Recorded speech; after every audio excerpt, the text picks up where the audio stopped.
morning, class 3rd.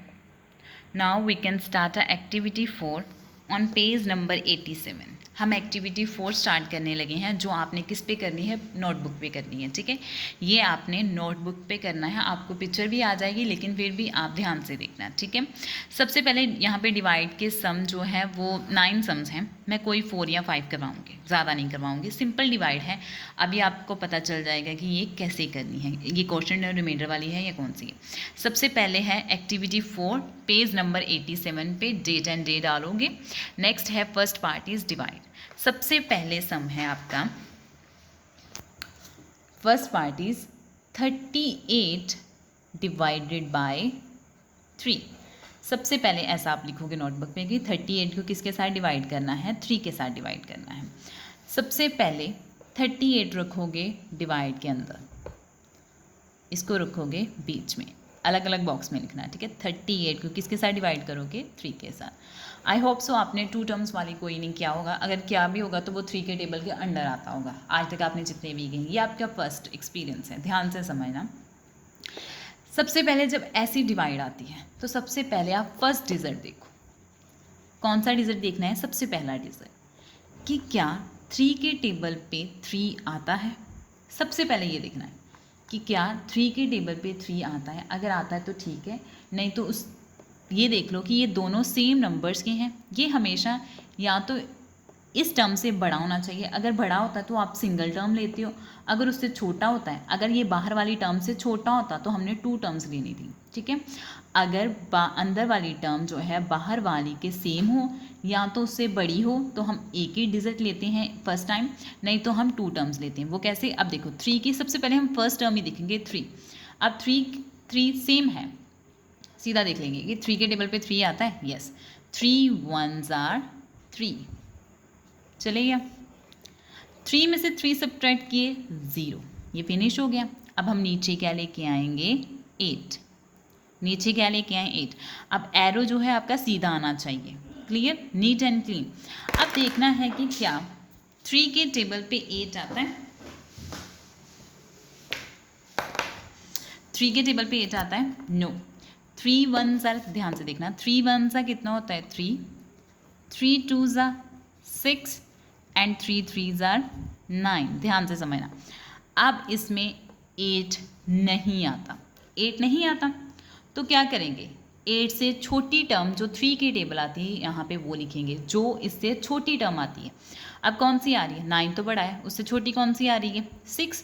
तो इसके नीचे क्या लिखेंगे, 6. क्लियर, इसके नीचे छोटी टर्म लिखनी है. अगर जाता है तो फिर वेल एंड गुड है, अगर नहीं जाता तो उससे छोटी टर्म लिखोगे जो आ रही है. तो वो कौन सी आती थी, 6. कहाँ पे, 2 पे. तो 3 2s are 6. अब माइनस करेंगे, 8 में से 6 माइनस किए तो कितना आ गया, 2. 0 जो है वो सेम एज इट इज़ आ गया, तो यहाँ पे ये हो गया. क्लियर, ये आपके पास हो गया क्वेश्चन और ये हो गया आपका रिमाइंडर. एक बार फिर समझा रही हूँ. सबसे पहले 38 बीच में रखोगे, 3 बाहर रखोगे. सबसे पहले आपने देखनी है फर्स्ट टर्म. अब आप मत सर्कल करने लग पड़ना. सबसे पहले आपने फर्स्ट टर्म देखनी है कि क्या ये इसके इक्वल है, या तो इससे बड़ी होनी चाहिए या इससे इक्वल होनी चाहिए. अगर ये उससे छोटी आती है तो आप हमेशा 2 टर्म्स लेते हो डिवाइड करने के लिए. अब यहाँ पे सिंपल इक्वल थी तो आपने फर्स्ट टर्म लिया कि क्या 3 के टेबल पे 3 आता है. यस, 3 1s are कितना होता है, 3. तो आपने यहाँ पे लिख लिया. 3 में से 3 सब्ट्रैक्ट किए तो कितना आ गया, 0. अब ये जो ऊपर टर्म है उसको नीचे लेके आए. 8 जब नीचे आया तो आपने देखना है कि क्या 3 के टेबल पे 8 आता है. अगर तो आता है तो ठीक है, नहीं तो उससे छोटी टर्म कौन सी आ रही है, 6. कहाँ पे, 2 पे. 3 2s are 6. यहाँ पे हमने 6 लिख लेना है. 8 में से 6 सब्ट्रैक्ट किए तो आंसर कितना आ गया, 2. क्लियर, तो ये हो गया आपका क्वेश्चन, ये हो गया आपका रिमाइंडर. जितनी ज़्यादा प्रैक्टिस करोगे सम उतने ज़्यादा ही आएंगे. अब नेक्स्ट है आपका, जैसे सेकेंड पार्ट करते हैं अभी हम, 45 डिवाइडेड बाय 4. 45 को अंदर रखेंगे और 4 को बाहर. 4 के टेबल पे फर्स्ट सबसे पहले कौन सी टर्म देखेंगे फर्स्ट, कि क्या 4 के टेबल पे 4 आता है. Yes, 4 1s are 4. अब 4 में से 4 सब्ट्रैक्ट किए तो कितना आ गया, 0. अब जो ऊपर टर्म है उसको नीचे लेके आएंगे तो क्या है, आ गया नीचे, क्या आ गया, 5. अब क्या 4 के टेबल पे 5 आता है, 4 1s are 4, 4 2s are 8. 8 आता है या 4 आता है, लेकिन 5 से छोटी टर्म कौन सी आ रही है? 4। कहाँ पे? 1 पे। 4 1s are 4, तो यहाँ पे हमने क्या लिख देना है? 1 और यहाँ पे 4। 5 में से 4 सब्ट्रैक्ट किए, 1 0, सेम एज इट इज़। तो ये हो गया आपका क्वोशेंट, ये हो गया आपका रिमाइंडर। बस ये बात ध्यान में रखनी है कि अगर तो टेबल पे जाता है तो ठीक है, नहीं तो उससे छोटी टर्म जो 4 के टेबल पे आती है वहाँ पे वो लिखनी है। क्लियर?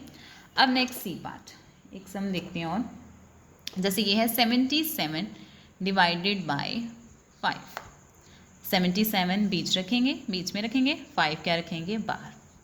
अब सबसे पहले फर्स्ट टर्म देखेंगे। अब देखो फर्स्ट टर्म जो है वो बाहर वाली से बड़ी है, तो हमने अभी भी एक ही टर्म लेनी है, दो नहीं लेनी, सिर्फ कौन सी टर्म लेनी है? एक ही टर्म लेनी है। अब क्या है कि क्या 5 के टेबल पे 7 आता है? नो, उससे छोटी टर्म कौन सी आती है? खुद ही 5 आता है। 5 1s are 5, तो हमने यहाँ पे लिख दिया 5। 7 में से 5 सब्ट्रैक्ट किए, 7 में से अगर हम 5 सब्ट्रैक्ट करते हैं तो कितना आता है? 2, यहाँ पे लिख दिया 2। अब ध्यान से देखना, अब 2 क्या है? 5 से छोटा ना, तो 5 के टेबल पे कभी भी 2 नहीं आएगा।